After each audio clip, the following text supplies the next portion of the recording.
Halo semuanya, kami dari kelompok 3 pagi Praktikum Keanekaragaman Mikroorganisme mempersembahkan sebuah video yang berjudul Interaksi Parasitisme antara Jamur Mildew Podosphaera panosa dengan daun dari famili Rosaceae. Video ini merupakan tugas mata kuliah Prakaan Biologi UI 2020.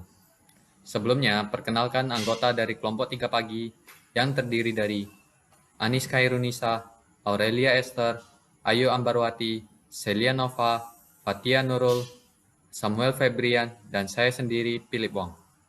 Alasan pemilihan judul tersebut dikarenakan jamur mildew merupakan jenis jamur yang sudah diamati pada praktikum sebelumnya, serta memiliki jangkauan host yang cukup luas. Sementara itu, tanaman famili Rosaceae dipilih karena merupakan jenis tanaman yang umum dan banyak dibudidaya, seperti apel, pir, mawar, dan lain-lain. Manfaat yang dapat diperoleh dari video ini yaitu dapat menambah pengetahuan mengenai interaksi jamur mildew sebagai parasit pada tanaman famili Rosaceae. Siapkan gambar hasil cetak dan kardus bekas. Tempelkan gambar pada kardus. Gambar dapat ditemui pada shutterstock.com dan vectorstock.com. Ini adalah miniatur bunga mawar. Bunga mawar adalah parasit utama dari P. panosa. Letakkan bunga tersebut dengan bantuan stik es krim. Plastisin warna coklat dipilih agar menyerupai warna tanah.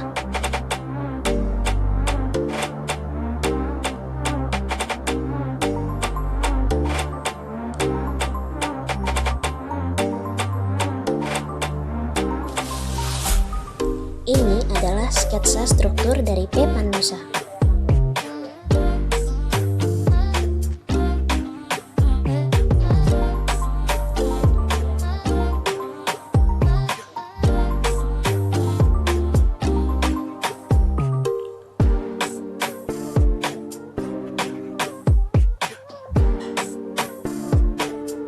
Berikut adalah hasil akhirnya.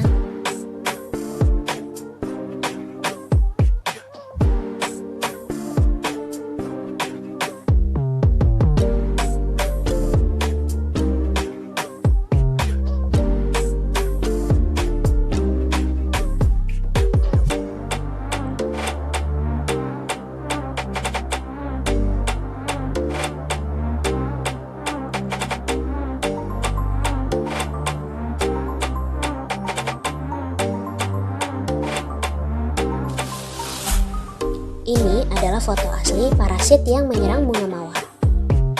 Gambar ini dapat dilihat di pnwhandbooks.org.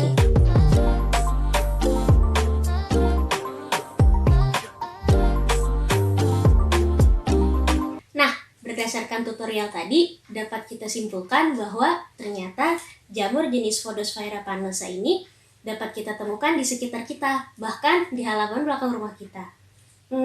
Untuk inang utama dari jamur mildew jenis ini sebenarnya adalah bunga mawar. Jadi, jika di sekitar kalian ada tumbuhan mawar, mungkin saja bisa terinfeksi oleh jamur jenis ini. Nah, untuk penjelasan lebih lengkapnya, mari kita dengarkan penjelasan dari Samuel, Anis, Celia, Aurel, dan akan ditutup oleh Ambar. Ya, setelah tadi teman saya Tia sudah menjelaskan bagaimana cara membuat habitat dari daun mawar tersebut yang terserang oleh penyakit jamur Podosphaera panosa, sekarang saya Samuel akan memperagakan cara membuat alat peraga daun mawar yang terkena oleh jamur mildew Podosphaera panosa. Pertama-tama kita punya daun mawar di sini. Bisa kita lihat daun mawar memiliki ciri bergerigi pada tepi daunnya atau seratus. Kemudian kita mempunyai bedak. Bedak ini kita analogikan dengan jamur mildew yang memiliki ciri khas berwarna putih dan rasa bila kita sentuh akan terasa seperti powdery. Pertama-tama kita sudah siapkan bedak di sini di mangkok ini. Kemudian kita ambil salah satu daun, kemudian kita taruh di bedak ini. Kita tempelkan saja. Kemudian kita angkat, terlihat bahwa daun ini sudah memiliki bentuk seperti daun mawar asli yang terkena oleh jamur mildew. Apabila kita sentuh, maka akan lihat powderinya. Saya sudah menyediakan juga beberapa contoh daun yang sudah saya buat sebelumnya. Sekian, terima kasih. Selanjutnya, saya akan menjelaskan mengenai jamur mildew, khususnya yang dapat menyebabkan penyakit powdery mildew pada tumbuhan. Powdery mildew merupakan penyakit yang disebabkan oleh infeksi jamur parasit yang termasuk ke dalam filum Ascomycota ordo Erysipelas. Fungi ini dapat menginfeksi beberapa jenis tanaman, seperti rumput-rumputan, semak belukar, gulma, tanaman sayur-sayuran, pohon buah, tanaman serealia atau biji-bijian, maupun tanaman ornamental.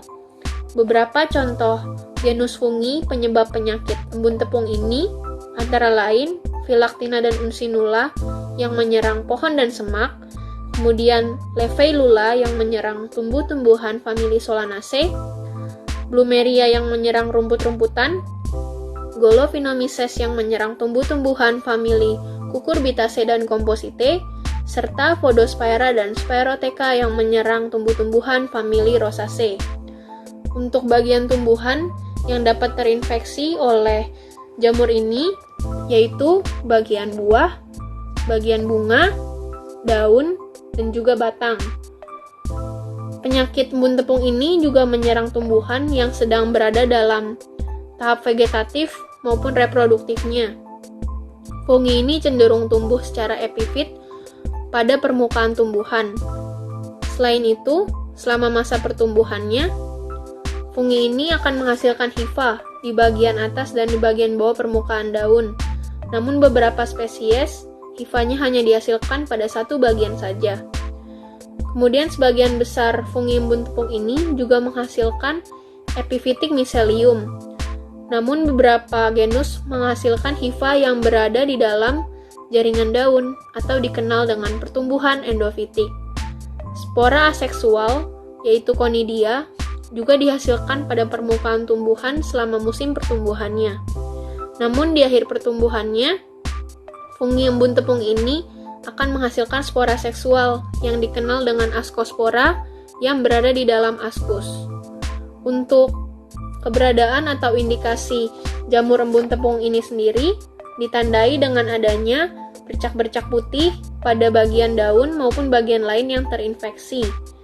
Untuk daun yang terinfeksi oleh jamur embun tepung ini sendiri akan berubah bentuk menjadi sedikit melengkung, kemudian terkadang juga berubah warna menjadi sedikit kekuningan, dan juga dapat menjadi gugur sebelum waktunya.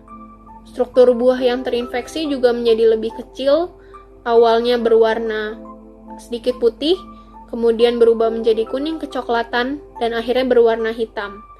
Selain itu, tunas yang terinfeksi jamur tersebut juga akan gagal untuk membuka.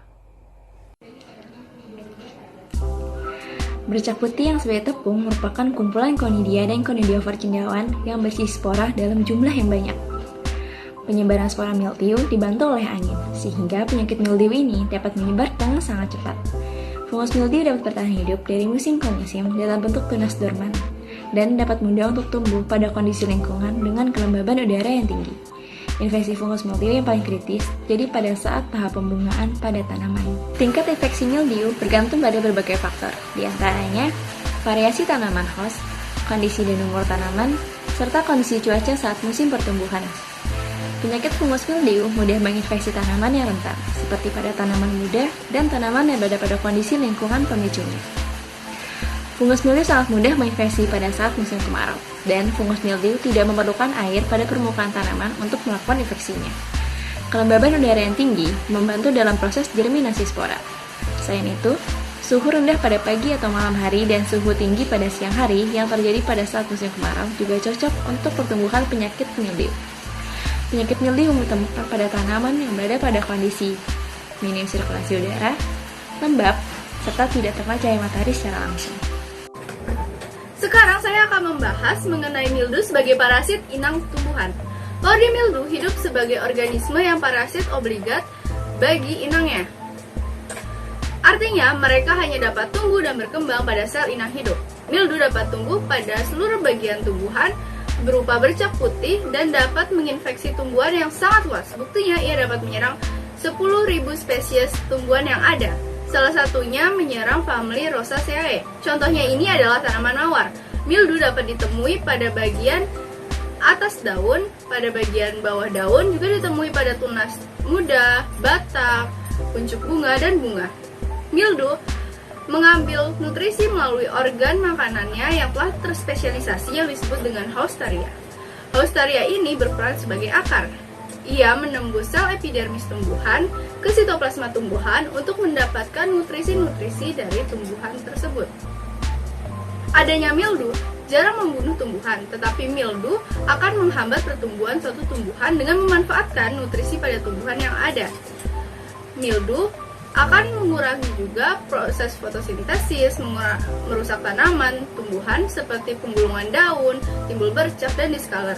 Mildew juga akan mengurangi hasil dan kualitas produksi pada tumbuhan dan juga menggugurkan daun pada daun yang terinfeksi mildew parah. Pada daun muda, mildew dapat menyebabkan pertumbuhan daun yang terdistorsi dan terhambat. Meskipun begitu, tumbuhan mildew ini dapat diatasi dengan manajemen budaya penanaman yang baik, seperti pemeliharaan kultivasi, lokasi penanaman, dan sanitasi yang baik. Selain itu, pertumbuhan mildew dapat diatasi dengan pemberian zat kimia seperti fungisida atau pestisida, ataupun mikroba antagonis sebagai biokontrolnya seperti Amelodytes quaequalis dan Tileopsis minor. Kesimpulannya adalah fungi powdery mildew atau jamur tepung merupakan parasit obligat yang menginfeksi tumbuhan dan menyebabkan penyakit powdery mildew. Keberadaan jamur tepung dapat diketahui dengan adanya bercak putih hingga keabuan yang menyerupai bedak. Powdery mildew menyerang bagian-bagian tumbuhan seperti daun, petiolus, batang, dan buah. Angin berperan dalam membantu penyebaran spora mildew, sehingga penyebaran penyakit powdery mildew dapat berlangsung dengan cepat. Beberapa faktor yang mempengaruhi pertumbuhan powdery mildew antara lain kondisi lingkungan, kondisi cuaca, dan juga kondisi dan umur tumbuhan. Nah, jamur tepung ini dapat menginfeksi 10.000 spesies tumbuhan, salah satunya mawar.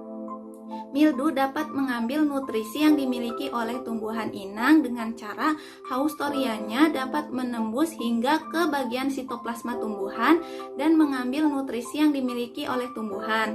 Dampak dari keberadaan mildew pada suatu tumbuhan ialah menghambat pertumbuhan tanaman tersebut. Sekian video dari kelompok 3 pagi. Kurang lebihnya mohon maaf. Kami ucapkan terima kasih kepada tim dosen praktikum keanekaragaman mikroorganisme dan juga teman-teman sekalian yang telah menyaksikan video ini. Semoga bermanfaat.